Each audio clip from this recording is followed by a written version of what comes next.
ખેડૂતો કિસાન ભાઈઓને ખેત મજૂરો છે અને યાદ રાખજો આખા ભારતમાં સૌથી મોટું અર્થતંત્ર ગુજરાતનું અર્થતંત્ર છે અને ગુજરાતની કુલ જીડીપી માંથી એકલા ખેડૂતોની 20 થી 26% જીડીપી જો કોઈ પેદા કરનારો વર્ગ હોય તો આપણે બધા ખેડૂતો છીએ।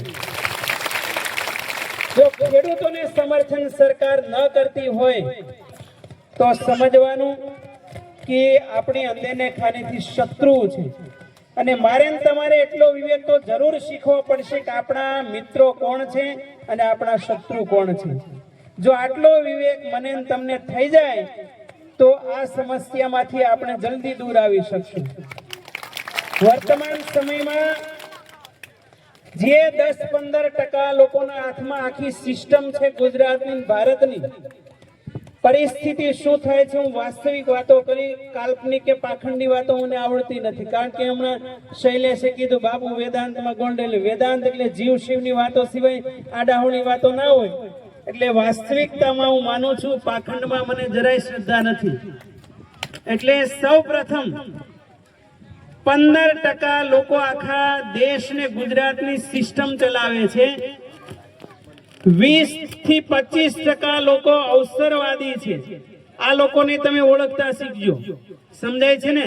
અવસરવાદી એટલે આપણે હારે જ રહેતા હોય સમયે સાથ નથી આપતા ઠેકડા મારી મારીને બીજે જતા રહે છે અને લીડરશિપ કરે ઇલેક્શનના સમયે આવે લોભ આપે લાલચ આપે ભય બતાવે અને આપણા સમાજના આખી ટોળી મંડળોને આપણા દેશના ગુજરાતના સમાજના જે ગદ્દારો છે એની સાથે ભેળવી દે છે અને આ સમાજના સૌથી અવસરવાદી જેને સૌરાષ્ટ્રની ભાષામાં કહેવાય ડબલ ઢોલકી સમજાય ને એ લોકો સમયે સમર્થનમાં નથી આવતા અને બીજાની સાથે જતા રહે છે। એક સમાજના સૌથી મોટા ગદ્દારો છે હું તો કહું જેમ જયચંદ હજા જેમ મીર જાફર હતો એમ અત્યારે પણ એની ઓલાદ વંશજો બધા સમાજમાં કોઈના કોઈ અંશ રૂપે ગદ્દારી કરનારા છે એનાથી પણ સાવધ રહેજો। અને પછી 20 થી 25% લોકો એવા છે જે માત્ર ને માત્ર સોમાનને ખાતર જીવે છે જ્યાં બધા ભેગા થયા છે જેને સોમાન વાળું છે કદાચ એને એમ કે તમારે આખું ભારત દેશ તમને એ પછી આવે પરંતુ પેલા અમારું સોમાન સમજાય ને કોઈના થી ભયથી ક્યારે બીતા નથી અને કોઈ લાલચમાં આવતા નથી સમજાય છે ને। એમાં આપણે અનિલ પછી આપણે ચેતન ને બધા આવ્યા છે હું તો મીડિયા વાળાને ધન્યવાદ આપું છું કે આ પ્રશ્નને લોક સુધી સરકાર સુધી પહોંચાડવાનો પ્રયાસ કરી રહ્યા છે। અને ચોથો વર્ગ છે એ 50% દેશની હું તો કહું ગુજરાતની કમનસીબી છે દુઃખદ વાત છે કે હજુ સૂતેલી અવસ્થામાં હું તમે જીવીએ છીએ સમજાય છે। એટલે 15% વાળા જે લોકો સિસ્ટમ ચલાવે છે એ લોકો શું કરે છે ધ્યાનથી સાંભળજો। જે 50% વાળા સૂતેલા છે એને ઇલેક્શનના સમયે એવા એજન્ડાઓ આપે છે એવા વચનો આપે છે તમને એમ કે છે આ કરી દઈશું ફલાણું કરી દઈશું એટલે આપણે બધા લાલચમાં આવી જઈએ હા અને હવે તો બધાને ખબર પડી ગઈ કોણ મોટા મોટા ફેકોલોજી છે હે સમયે ખબર પડે ને પણ જે 50% સૂતેલા છે અને આમાં જેટલા બેઠા છે ને એક સંત તરીકે મારી કરબદ્ધ વિનંતી છે કે તમે એકને જગાડો બેને જગાડો પાંચને જગાડો હું તો કોઈ પ્રતિજ્ઞા લો આજે બધે જેટલાય માતાઓ ભાઈઓ બહેનો આજે હું તો એમ કઈ નાની નાની દીકરીઓ એટલી બેઠી છે હે અને બધા એક પ્રતિજ્ઞા લેજો કે મારી આસપાસ આજુબાજુ 5 લોકોને હું જગાડવાનો પ્રયાસ કરીશ સમજે। મોટા મોટો જો ક્રાંતિકારી કાર્ય કરવાનું વર્તમાન સમયમાં તો આપણે 20 થી 25% લોકો જાગેલા છીએ અને 20% ખાલી જો જગાડવાનું કામ ગુજરાતમાં થઈ ગયું ને તો તમે હું આજે આશીર્વાદના રૂપમાં કહું છું તમે જે ધારો એ થશે। જેટલા આંદોલનો કરવા પડે છે, જેટલા હક અધિકાર માટેની મૂવમેન્ટ કરવી પડે, એ બધી સ્ટોપ થઈ જશે અને આપણે નિર્ણય ભૂમિકામાં આવીશું. આ નથી થતું એનું કારણ કે 50% સુતેલા છે, એમાંથી 15% વાળા 40% ઉપાડી લે છે. સમજાય છે? લાલચો આપીને કા પછી ભય આપીને ખરીદી લે છે, કા લાલચો આપીને ખરીદી લે છે, એટલે આપણા જ માણસો એની હારે બેસી જાય છે અને અવસરવાદીમાંથી 10-15% જતા રહે છે, એટલે એ લોકો 60-70% જતા રહે. આપણે 85% હોવા છતાં 35-40% રહે છે, એટલે આટલું બળ કરવું પડે છે. આ કડવી વાસ્તવિકતા છે. જો આટલી વાતમાં જો તમને બધાને સમજાઈ જાય ને તો આ એક જ દિવસમાં મિશન પૂરું થઈ જાય. સમજાય છે? અને એટલા માટે હું તમને 2 સૂત્રો કહું છું, આ બધા બોલજો. સંઘે શક્તિ કલો યુગે. સંતો એમ કે છે કળિયુગમાં શ્રેષ્ઠ શસ્ત્ર એ એકતા છે, યુનિટી છે, ચેન સિસ્ટમ છે, લિંક સિસ્ટમ. એનાથી જો ચાલશો તો એનાથી વિજય અવશ્ય મળશે. અને એ બાબતમાં હું તો દરેણ ગામમાં જે કિસાન આંદોલન થયું હતું અને એની લીડરશિપ કરનારા યુવાનોમાંથી આપણા શૈલેષ મેર, પિન્ટુભાઈ કોળી હતા. અને હજુ ગુજરાતમાં કિસાન આંદોલનો ચાલે છે, મોરબીનું તો હજુ ચાલે છે, પરંતુ દરેણ ગામનું એવું આંદોલન થયું કે બીજા આંદોલન કરનારા લોકો પણ અત્યારે પ્રેરણા લે છે. સમજાય છે? એ બાબતમાં તો દરેણની ટીમ એ બધાને ધન્યવાદ આપું છું. અને આજે આ લીડરશિપ પણ અત્યારે શૈલેષભાઈની સાથે સમગ્ર ટીમ અને ત્યાં માતાઓએ જે ભજનો ગાયા તો ઓહો, આપણને તો એમ થાય કે માતાઓ જાગૃત થઈ ગઈ છે. અને આખા ગુજરાતમાં એ ભજનોની પ્રેરણા લેવાતી હતી કે માતાઓ કેવા ગીતો ગાય છે, ક્યાં ક્યાં સુધી ભજનો ગયા હતા. એમ હું તો કહું બધાય માતાઓ જાગો. અને બીજું સૂત્ર છે આપણો ભગવાન ગૌતમ બુદ્ધ એમ કહેતો कि जो व्यक्ति भीतर से जाग गया दुनिया में ऐसी कोई ताकत नहीं कि उनको गुलाम बना सके. આજે માત્ર ચર્મ ચક્ષુથી જાગવાનું નથી, પરંતુ અંતર ચક્ષુથી આપણા હિત શત્રુઓ કોણ અને પરમ મિત્રો કોણ છે આટલો વિવેક ખાલી શીખી જાવ એટલે સમજી જવાનું આપણે જાગ્યા છે. આજે ગુજરાતમાં 196 લાખ હેક્ટર જમીન પડી છે. કેટલી? 196 લાખ હેક્ટર. એમાંથી 96 લાખ હેક્ટર જમીન એ ખેડૂતો ખેતી કરી રહ્યા છે. અને ગુજરાતમાં કેમિકલ અને રસાયણો યુક્ત ચાલી રહી છે, એના માટેનું આંદોલન છે. અને ગિરનારી મહારાજને, માનદાતા મહારાજના જેના જે સમાજના ઈષ્ટદેવ હોય, સુરાપુરા દાદા હોય, કુલદેવી હોય, એને આપણે બધા પ્રાર્થના કરીએ કે બધાને એવી શક્તિ આપે અને આ આંદોલન જલ્દીમાં જલ્દી સફળતા અપાવે. અમારા સંતોના આશીર્વાદ છે કે આ ગામમાં મને શૈલેષે વાત કરી લગભગ 5 જેટલા ગામમાં એક કેમિકલ યુક્ત પાણી અહીંયા ઘૂસ્યું છે ખેતરોમાં. અને પરિસ્થિતિ શું થાય છે, એનાથી આપણા શરીરમાં કેન્સર જેવા રોગ, ચામડીના રોગ, એ કેટલાય 20-21 દર્દીઓ કદાચ આ ભેટાવાડા ગામના જ 21 લોકો મૃત્યુ પામ્યા છે. હું તો બધાને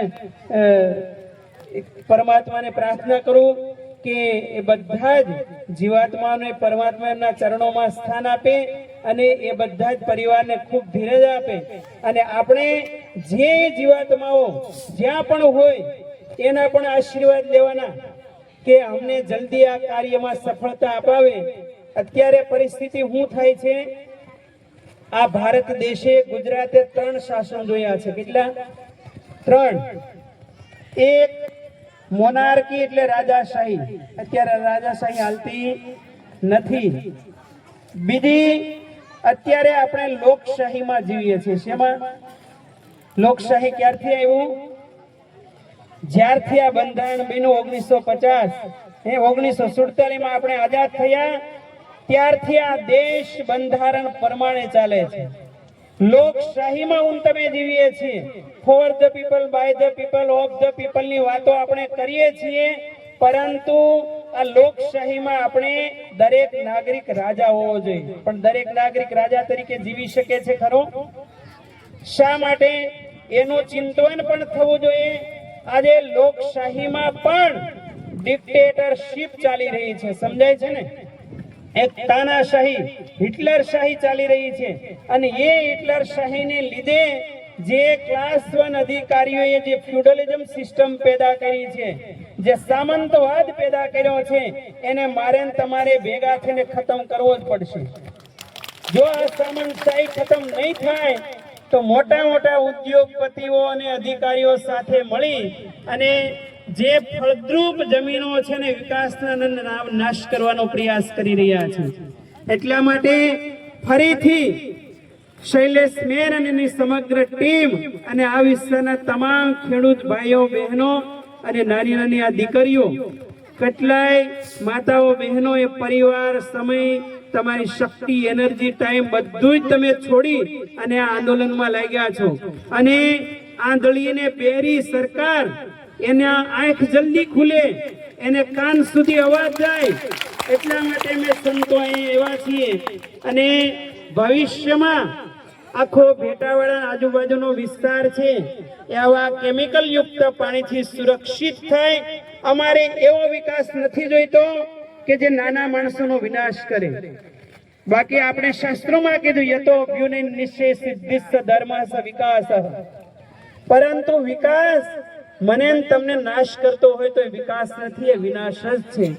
અને આજે આપણે સૂત્ર બોલીએ છીએ સબકા સાથ સબકા વિકાસ, પણ એ વાત ખોટી છે.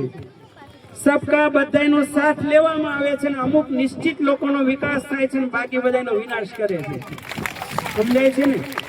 એટલે બધાએ અહીંયા જેટલા આગેવાનો માતાઓ બેઠા છે બધાને મારા આશીર્વાદ છે કે આ ભેટાવાળાનું આંદોલન એ શીઘ્રતયા સફળતાને પામે અને બધાએ સંગઠિત થઈને રહેજો અને બધાએ જાગૃત થઈને રહેજો તો ભવિષ્યમાં આવા આંદોલનો નહીં કરવા પડે. એક વસ્તુ યાદ રાખજો, સિસ્ટમમાં 15% લોકો બેઠા છે અને 85% લોકોને આંદોલનો કરવા પડે છે. આ કડવી વાસ્તવિકતા છે. એનું કારણ કે આપણે ભોળપણનો ભરપૂર ઉપયોગ થાય છે ઇલેક્શનના સમયે. હું વારે વારે કહું છું કે આપણો એક કિંમતી મત તમે એવા ગદ્દાર લોકોને આપી દેશો તો એ શાસન હંમેશા એક ખોટા હાથમાં જશે. એટલા માટે તમારા એક વોટની કિંમત સમજજો. હું તો સમાજના જ્યાં જ્યાં આંદોલનો હોય, શૈલેષ મેરને ખબર છે, આખા ગુજરાતમાં, આખા ભારતમાં 26 કરોડનું પ્રતિનિધિત્વ કરનારો એકલો કોળી ઠાકોર સમાજ છે.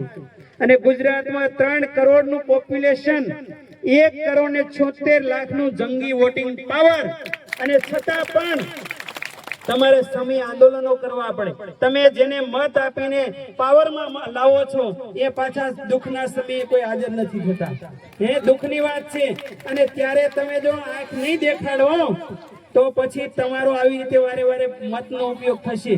એટલા માટે અને એમાં સૌથી મોટી જવાબદારી કોની છે? ઘરમાં ગમે એવો મરદ મુશાળો માણસ હોય ને, પણ એ બૈરા ભાઈ ગમે આમ લીંબુ લટકતા હોય ને તો એ હેઠું બેસી જ જવું પડે. એટલે માતાઓ માટે એવું કીધું છે કે એક માં 100 શિક્ષકોની ગરજ સારે છે.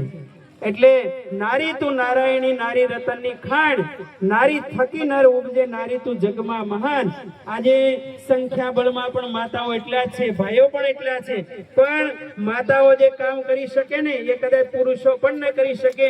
એટલા માટે યત્ર નાર્યસ્તુ પૂજ્યંતે રમંતે તત્ર દેવતાઃ, જ્યાં નારીઓનું સન્માન છે એના આંગણામાં દેવતાઓ પણ એ રમવા આવે છે. આવી આપણે ત્યાં શાસ્ત્રોમાં વાત છે.